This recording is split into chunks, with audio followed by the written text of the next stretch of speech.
Well, that was rather sober. It's going to be hard to follow that with any, you normally start off with a joke, but that was very, very important what you just said. And coming from America, it really touches me that there's that commitment to your fellow prosecutors in Turkey and judges. All right, my name's Tony Myers. I guess it's on there, Antony Myers. And if you would have told me a dozen years ago when I left the DA's office that I would be here in Porto speaking to a group of international prosecutors, I would have said sure, and Donald Trump would be president. I had to do that one. So here I am, and there he is. I am here because my good friend from the DA's office, Pat Sakura, could not be here. He ran into a medical emergency, and he contacted me a week ago because he knows that I no longer am in the DA's office, which means I have time on my hands, and asked me if I could come in and speak in his stead, and so here I am. Because I had so little time to prepare, I basically used his PowerPoint presentation as the basis, foundation for my presentation. If my presentation is neither informative nor entertaining, it's his fault. If it turns out to be really good, the changes that I made in the PowerPoint presentation is why it's so good. All right, with that being said, let me give you a little bit more background about myself, and then we'll just launch into this. I like to walk around when I talk. I'm like Beto. I'm going to stand on a table soon. Okay, that's an American joke. Beto's one of the 47 Democrat candidates for president. I'll get to be insulted by our president later on. I was DA for 25 years. I left in 2007, and one of the things they always told me when I was a DA, when I was in court trying cases, is to speak slowly. So I'm going to try to remember to do that here. I might not do a very good job of it because I'm kind of hyper. I've been in criminal law for 35 years. I passed the California State Bar in 1985. I was also, before I was an actual attorney, I was a clerk with the LADA's office. So I've had a lot of experience in criminal law, and like Judy Collin, I've looked at criminal law from both sides. As such, I do offer a kind of unique perspective. You don't really see many people transition to the defense bar after spending as much time as I did in the DA's office. One of the reasons I transitioned was my wife works for a major multinational corporation and was assigned to Switzerland, so I went with her for 4 years, and I really don't regret that. It's a beautiful country, and you have a beautiful continent. So that's a little bit about me. I was a gang prosecutor for 7 years, during which time I did about 24 murder trials, if not actual trials. We would carry in the gang unit approximately 22 murder cases at any one time. I was in gangs for about 7 years, probably did, like I said, 24 murder trials. I have 5 people on death row. After hardcore gang, I went to major narcotics where I was for about 5 years, and because of my experience in gangs, I didn't do much narcotics trials unless somebody ended up getting killed during the narcotics transaction. So I did more murder trials over there. And then after narcotics, they gave me a break. I was running a auto theft task force. Then after that, basically, they put me in management. I was running our asset forfeiture unit, which also included victim restitution. So I was able to take the narcotics work that I did, apply it to seize assets, as well as the work that I did with victims of crime while as a gang prosecutor, and put together and expand a restitution unit. So that's my prosecution background. Since then, like I said, I've been criminal defense, and fortunately I've not had to go to trial because, well, all my clients are probably guilty anyways, and I hate losing. So now let's go to the PowerPoint. This is what my topic is supposed to be. What should be the internal priorities and activities of public prosecution services to better fight the increasing dangers of international crime? That's what I was told it should be. There we go. So what should it be? So I had to think about what to do with this topic, and I decided I'll go full Targaryen on it. If you have not caught up to this final season, sorry about the spoiler there.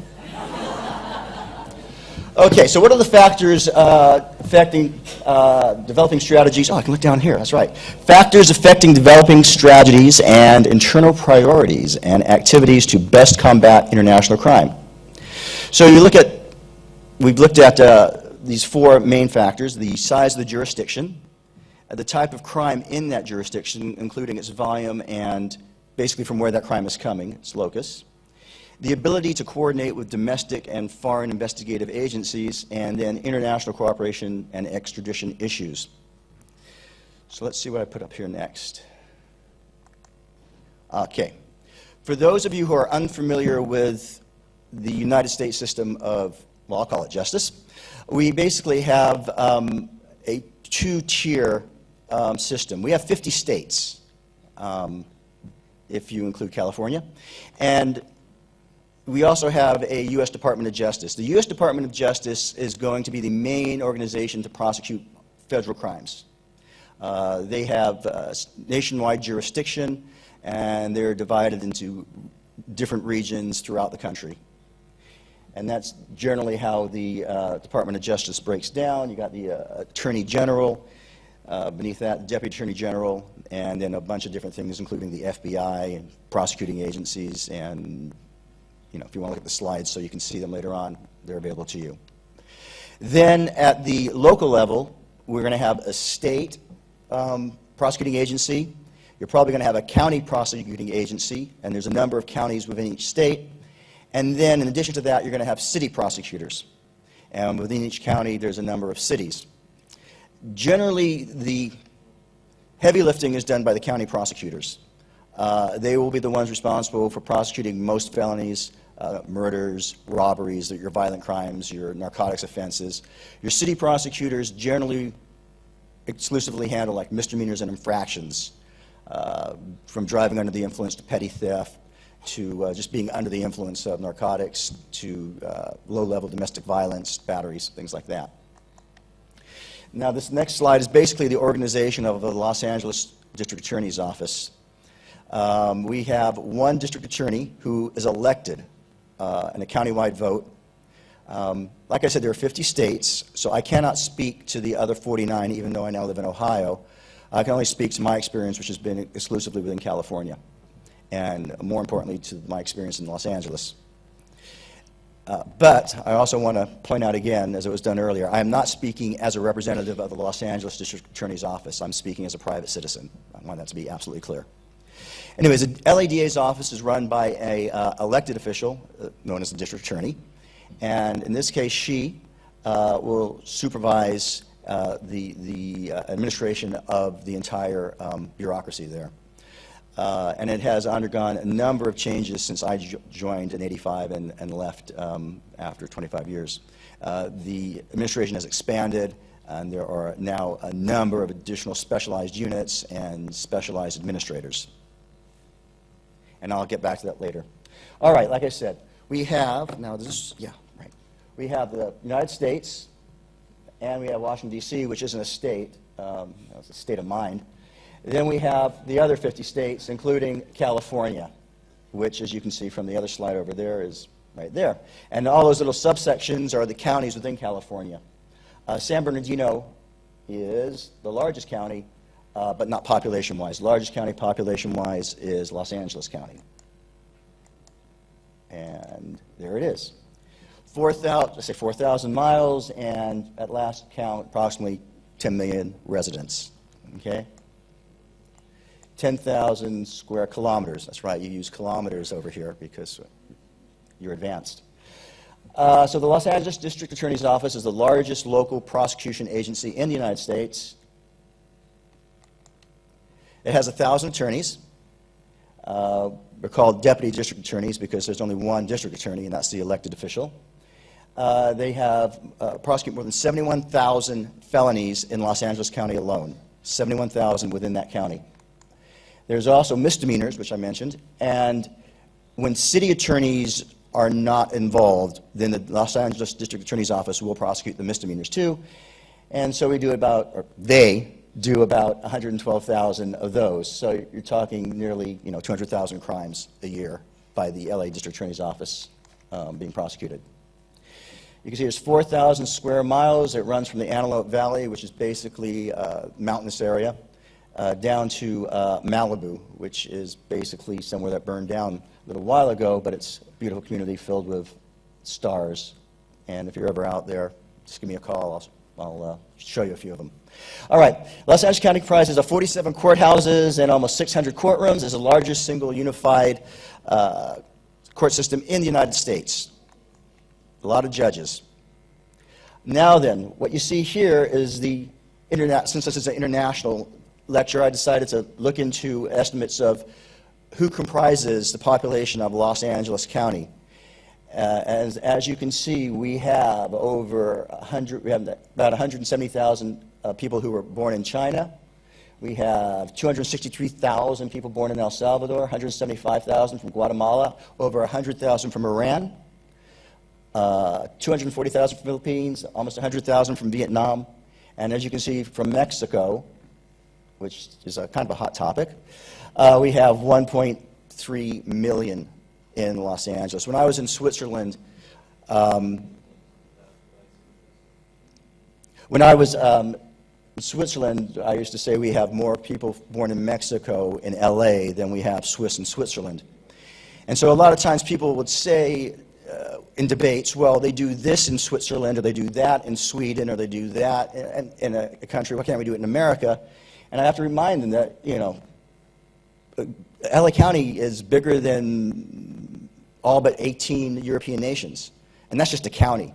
So a lot of things that apply in Europe simply can't apply in the United States because of the scale. Okay, so in our Los Angeles, our county, we have law enforcement agencies that deliver the cases to the prosecuting agency. So, you know, the idea is, again, what do we do on an international level? Well, the thing is, of course, and it's been mentioned, and I'm not reinventing the wheel here, it's cooperation. You need to know people, because at the end of the day, it's so big and so many people involved. It is your relationship with the people in the law enforcement community and beyond that will assist you in reaching whatever the goal is of your organization. So we have the Los Angeles County Sheriff's Department is one of the largest agencies that services the county. You can see it has just under 10,000 sworn peace officers. Those are gun-toting peace officers, and 18,000 employees. The reason it's so huge is they are the administrator of the LA County Jail. So anybody who is awaiting trial that could not make bail, which is basically everybody on a felony, is going to be sitting in county jail waiting to go to trial. And anybody who had like a pretty petty crime is going to be sentenced to county jail post-trial, but they tend to be processed out pretty quickly. If it's if it's not a DUI and it's a theft case or whatever, if it's a minor case not involving violence, if they get sentenced to 180 days, they're generally out within hours.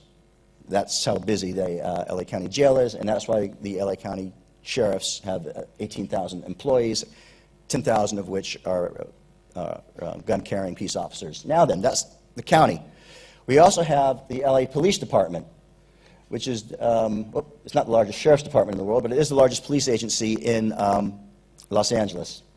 And they have over 10,000 gun-carrying police officers.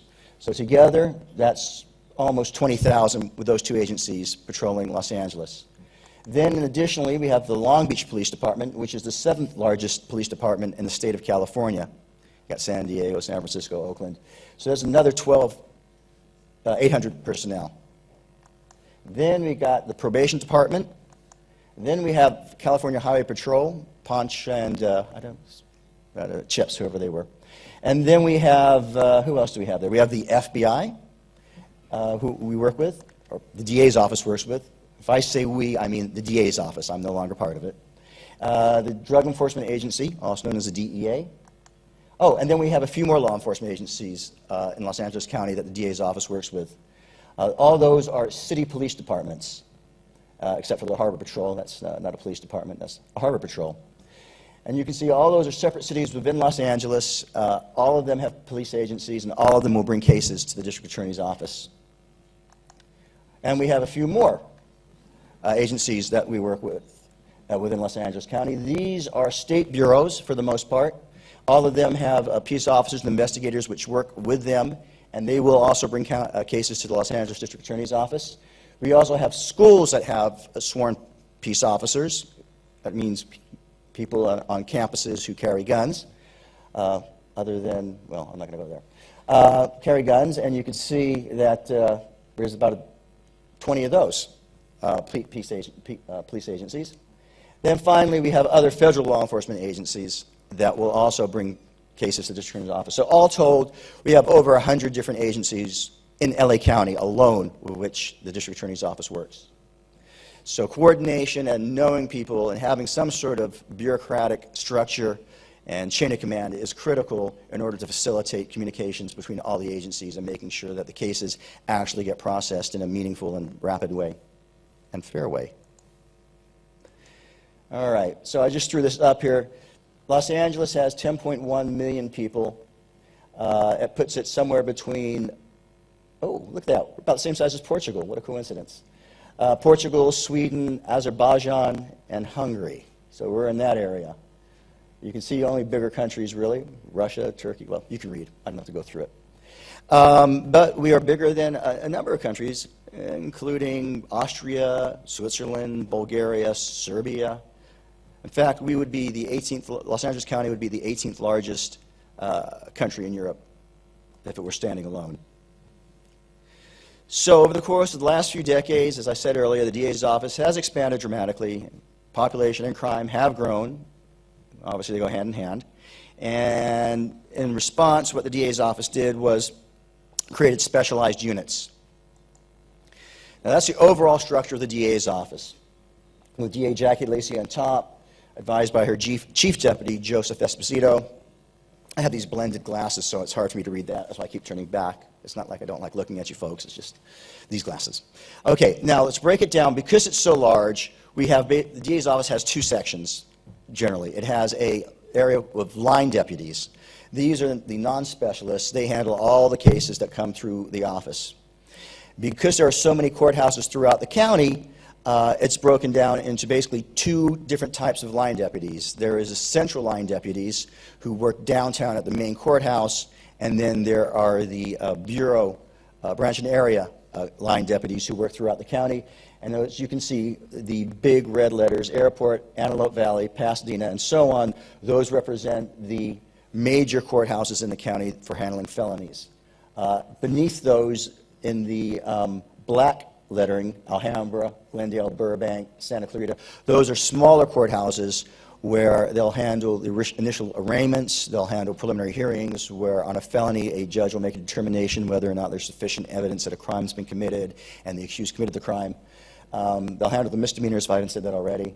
And if there's overflow, that means if, despite having all those courthouses that we have, a person's right to a speedy trial is about to click in, say a 60-day time limit, and they're at 59, and if they don't get the trial by the 60th day, the case gets dismissed, then overflow cases will end up in the small black courthouses too. So there's a lot of movement going around just within the county. Now that's one section. Those are the line deputies, like I said, branch and area and central. Then we have specialized divisions. The DA's office has specialized divisions. Juvenile, and from juvenile, all those little black words are courthouses underneath the juvenile division.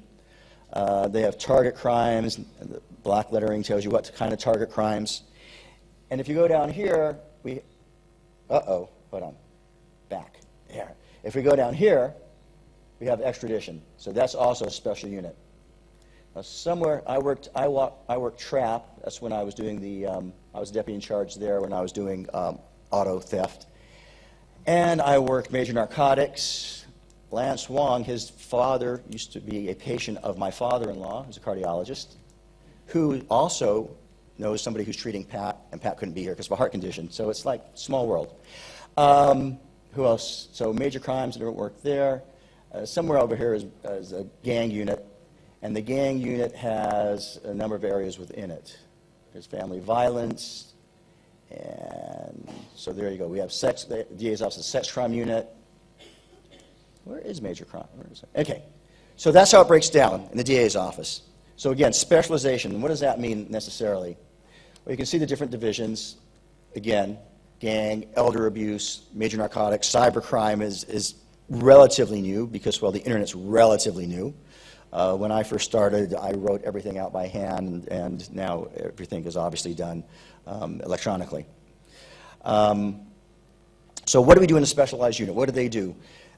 They take prosecutors out of the line, right, out of central and branch area, and they put them into a special prosecution unit, and they will receive specialized training, hence a special unit, where they're going to work with expert investigators from those agencies, generally the LAPD and the Sheriff's Department, who also have specialists, particularly in gangs and narcotics and vice. So you're going to have specialized DAs working with specialized law enforcement agencies, units, attacking specialized crimes. Also, these DAs will vertically prosecute a case. What does that mean? It means you don't get handoffs. What does that mean? It means that once you have a case, you take it from the time it's filed, right? The police officers bring it in, the law enforcement brings it in, you will file it, or a more seasoned specialized prosecutor will file it, the complaint, and then the DA assigned to that case will keep that case forever. When you're in branch and area and in central, what generally happens is the case gets passed around, and sometimes it's not unknown for prosecutors to go to court and get the file the day of the case, and they have to just sort of try it on the fly. That doesn't happen in murders very often, but it will happen on the lesser cases of lesser violence and lesser, I wouldn't say importance, but where the consequences of a non-conviction will not be as great. So they vertically prosecute centrally in specialized units. Okay, specialized prosecutions and international crime. All crime is local, but crime has no boundaries. Okay, because of the increased mobility and increased sophistication with the internet, social media, you know, our gang members, for instance, say, you know, why use a gun when you can just use the internet? So crime has changed. It's a lot more, you know, call it white collar if you like. It's a lot more paper theft than strong-arm robbery. Obviously, the DA's office in LA County has responded by creating its own specialized unit for that area.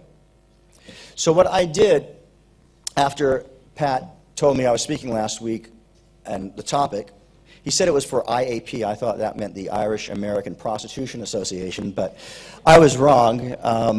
So what I did instead was I went and I looked at just 1 week's worth of just press releases by the Los Angeles District Attorney's Office to see what kind of cases they would publicize in the course of a week, just to get some sort of sampling.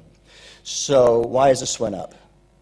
Apparently Vince Vaughn, the actor who was in Swingers, on May 3rd was sentenced to probation after he pled to what we call a wet reckless, which basically means he was drinking and driving, but did not have enough alcohol in the system, or there's some other problem with the case that it was reduced from a DUI to driving under the influence to what we call a wet reckless.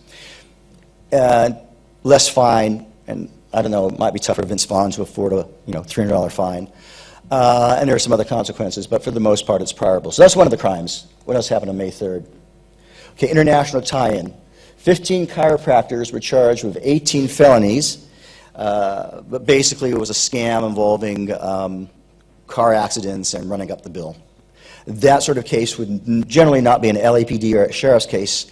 Generally a case like that would come from the Bureau of Insurance. That would be a state case, then bring it to LA County for us to prosecute there because that's where the locus of the crime occurred. And as you can see, it appears that in this group there are a number of people who may not have had Los Angeles as their original place of birth, including the ringleader Yuri Chernega, who I believe was Ukrainian.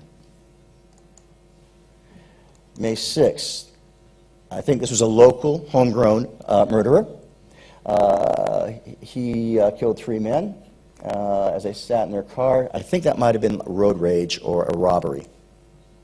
Okay, May 7th, what did they release? We had a DUI. A guy crashed his car into a pole and killed his own daughter. And he injured others, including children 5 and 9, everybody was in the back seat. So didn't say what the penalty was. I guess on that day he pled guilty, and there must have been some sort of plea bargain. Down the road, we'll find out what the sentencing was on that. The same day they had a press release about another guy who was looking at 82 years in prison for being a wrestling coach and doing inappropriate wrestling moves.